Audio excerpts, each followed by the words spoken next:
The prison guard raised his hand to stop Johnny Cash from entering the cell block. But what Cash did in the next 30 seconds made that hardened guard break down in tears in front of 200 inmates. It was April 1972, San Quentin State Prison, the most dangerous prison in California. Johnny Cash was scheduled to perform there for the second time in his career. Everyone expected the same: Johnny singing for prisoners, giving them hope, then leaving. But something different was about to happen. Something that would change lives in ways no one could have predicted. Johnny arrived at 2 p.m., 4 hours before the concert. His band was setting up in the cafeteria, but Johnny wasn't thinking about the concert yet. He was standing at the entrance to Cell Block D, the most dangerous section of the prison, and a guard, a big man, weathered face, eyes that had seen too much, was blocking his path. "Mr. Cash, you can't go in there," the guard said firmly. "That's not part of the tour. Those men are in isolation for a reason." Johnny looked at him. No anger, just that calm, steady gaze. "What's your name, officer?" "Daniels. Robert Daniels." "How long have you worked here, Robert?" 15 years, sir." "That's a long time. You must know every man in that cell block by name, don't you?" And that's when Guard Daniels's eyes suddenly filled with tears. Right there, in front of Johnny Cash, in the middle of a maximum security prison. The guard tried to hide it, turned his head, wiped his eyes quickly, but Johnny had seen it. "There's someone in there you care about," Johnny said softly. Not a question, a statement. Guard Daniels's jaw tightened. For a long moment, he didn't speak. Then, barely above a whisper, "My nephew, James. He's been in there for 2 years." Johnny waited, didn't push, just stood there, present. He made mistakes, bad mistakes, robbed a store, hurt someone. He deserves to be here, I know that, but he's only 23 years old, Mr. Cash. And in Cell Block D, they're breaking him. Every day I watch him disappear, and I can't do anything. If I show favoritism, I lose my job. If I don't, I lose my nephew. Johnny put his hand on Guard Daniels's shoulder. "Take me to him," Johnny said. "Sir, I can't." "Yes, you can. I'm asking to visit Cell Block D. You're escorting me. That's your job." Johnny's voice was gentle but firm. "Take me to James." Guard Daniels looked at Johnny for a long moment. Then he nodded, pulled out his keys, and opened the door to Cell Block D. But what Johnny Cash saw when he walked into that cell block would shock him. And what he decided to do about it, that's where the real story begins. The smell hit Johnny first. Sweat, decay, desperation. 20 cells, concrete, steel bars, no windows, just artificial light buzzing constantly. As Johnny walked down the corridor, prisoners started recognizing him. "Is that Johnny Cash?" Man in black. Cash! But Johnny was following Guard Daniels to the last cell, cell 19. Inside, a young man sat on a thin mattress.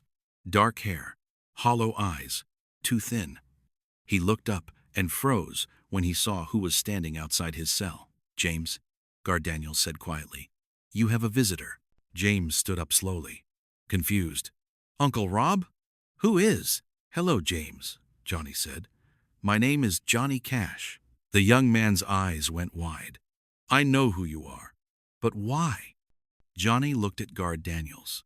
"Open the cell, Mr. Cash. Protocol. Open it." Guard Daniels hesitated, then unlocked the cell door. Johnny stepped inside. The door closed behind him with a clang that echoed through the cell block. Every prisoner in Cell Block D went silent, watching. Johnny Cash was locked in a cell with a convicted criminal, and nobody knew what would happen next. Johnny sat on the mattress. James remained standing, pressed against the wall. "Sit down, son," Johnny said gently. "I'm not here to judge you." James slowly sank to the floor, back against the wall. "Why are you here? Your uncle tells me you're having a hard time. Why waste your time on me? You got a concert to do." Johnny was quiet for a moment. "You know, I've been in dark places too, right? Places where you can't see a way out.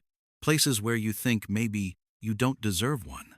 James looked at him, really looked, and saw understanding. Not pity, understanding. "I hurt someone," James said quietly. "During the robbery. I didn't mean to, but I did. And my uncle has to walk past my cell every day and see what I've become." "You're paying for what you did," Johnny said. "But here's my question. When you get out, what kind of man do you want to be?" James shook his head. "Doesn't matter. I'm never getting out of this cell block. I got in 3 fights, went after a guard. They put me here, and I'm not getting out until my sentence is up. By then, I'll be so broken." "Or," Johnny said, leaning forward, "by then you could be someone completely different, someone better. How? How do I do that in here?" And that's when Johnny Cash said something that would echo through San Quentin for years. "Redemption isn't about erasing what you did. It's about becoming someone who would never do it again. And that work starts right here, right now, in this cell." He stood, walked to the bars. "Officer Daniels, keep this door open. I want every man in this cell block to hear what I'm about to say." Prisoners pressed against their bars. Complete silence. Johnny turned to James. "Stand up." James stood. "I'm going to make you a promise right now. I'm coming back here. Not for a concert, not for publicity. I'm coming back to see you. And I'm bringing something with me." "What?" "Hope." 4 hours later, Johnny walked onto the stage. Quote, 1,500 inmates erupted in cheers. The band launched into Folsom Prison Blues. Everything went as planned. Except Johnny's mind was still in cell block D. Halfway through the concert, Johnny stopped the music, walked to the edge of the stage. "I met someone today," he began. "A young man, 23 years old, made mistakes. He's in cell block D, isolated, forgotten." The cafeteria went silent. "And I made him a promise. I promised I'd come back. Not for a show, just to see him, to remind him he's still human." He paused. "But I can't just make that promise to one man. So I'm making it to all of you. I'm coming back, and I'm bringing books, musical instruments, art supplies, whatever you need to remember who you are and who you can become." The place erupted, not in cheers, in something deeper, in hope, in the understanding that someone actually gave a damn.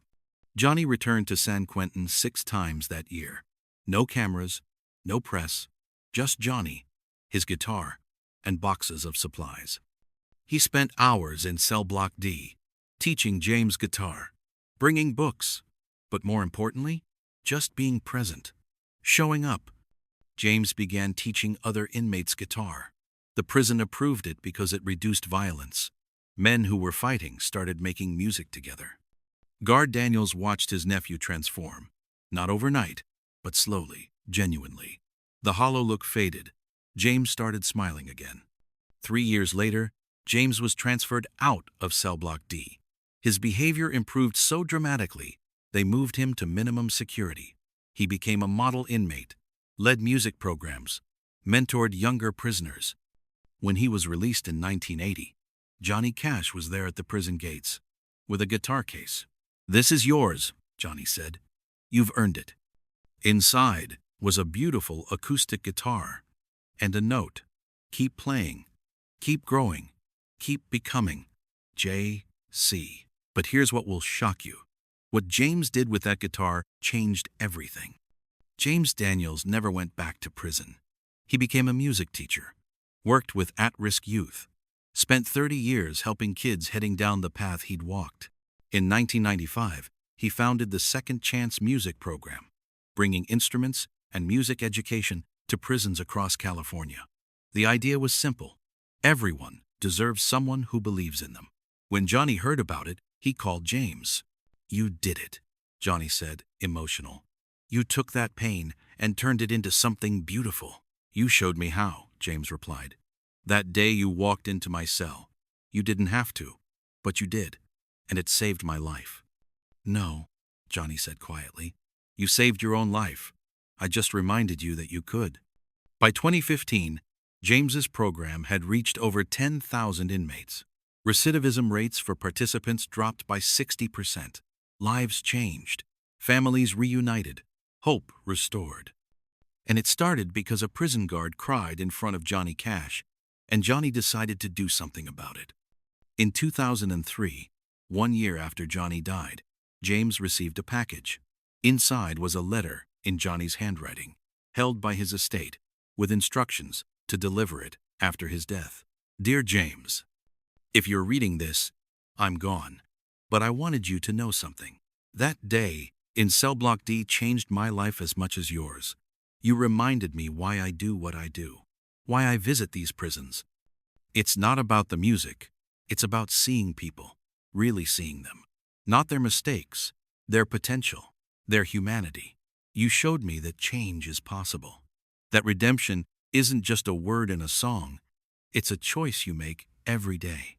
Keep teaching. Keep believing in people the way I believed in you. Thank you for letting me be part of your story. Your friend, Johnny. James framed that letter. It hangs in his office today. Under it, a quote he added, "A legend is someone who makes you believe in yourself." The guard who cried wasn't weak. He was human, and Johnny Cash recognized that humanity in a place designed to strip it away. He didn't just perform for prisoners. He saw them. He listened. He cared. That care, that simple act of treating people like they matter, changed lives. Not because Johnny was famous, but because he was present, because he kept his promises. A prison guard cried. A legend responded with compassion, and lives were changed forever. That's the man in black. That's the real Johnny Cash. Some stories aren't meant to be rushed. They're meant to be felt.